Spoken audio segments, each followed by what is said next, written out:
The first man hit the floor so hard the music stopped mid-beat.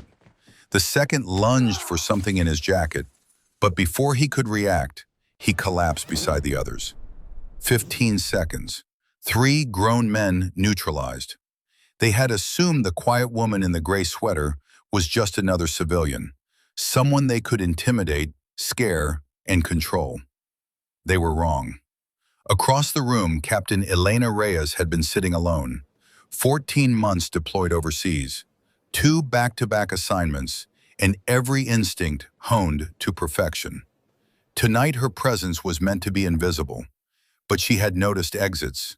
Every movement, every hand in the room, especially his.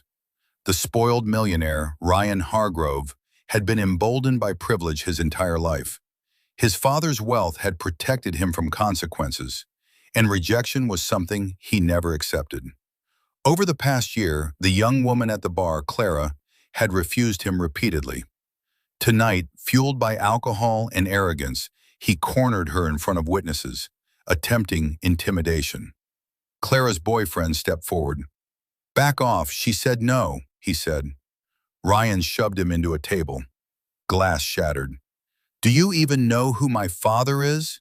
he sneered, assuming power alone would bend the situation. Staff hesitated. Everyone knew the name.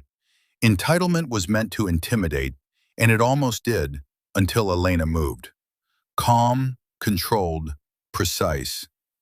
"Let her go," she said. No shouting, no theatrics, just authority grounded in years of combat experience. Ryan laughed, not taking her seriously, and shoved her shoulder. That was the last uncontrolled movement he made that night. Elena caught his wrist mid-retraction, pivoted, and redirected his momentum. The largest man fell face first onto the tile before he even understood what had happened. The second lunged. She sidestepped and drove a controlled strike into his knee. Collapse. The third man dove for his jacket, instinctively reaching for a weapon. Elena closed the distance instantly, hand controlling wrist, shoulder locking arm. Metal clattered across the floor. A knife. Silence swept through the restaurant. 15 seconds. Three threats neutralized. One weapon secured. If you were in that restaurant, what would you have done?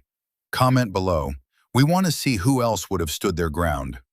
Elena stepped back, checking Clara and her boyfriend. "Are you hurt?" Clara shook her head. The boyfriend could only stare, stunned. Police arrived minutes later. Security footage replayed every moment. Harassment, assault, attempted weapon use, and Elena's tactical response. Officers studied her stance and movement. "Military?" one asked. She nodded. "Special operations." That was all that needed to be said. Ryan's father called, attempting to leverage influence and cover up the incident. But the footage was undeniable. Attempted assault with a deadly weapon, repeated harassment, and bystanders confirming every moment. Privilege crumbled under evidence. The attempted cover-up collapsed instantly. The three men were arrested. Charges included assault, attempted assault with a deadly weapon, and disorderly conduct. Two lost professional licenses. One violated probation from a prior offense. The story spread nationally. Analysts slowed the footage frame by frame, noting tactical precision, elite training, and efficiency.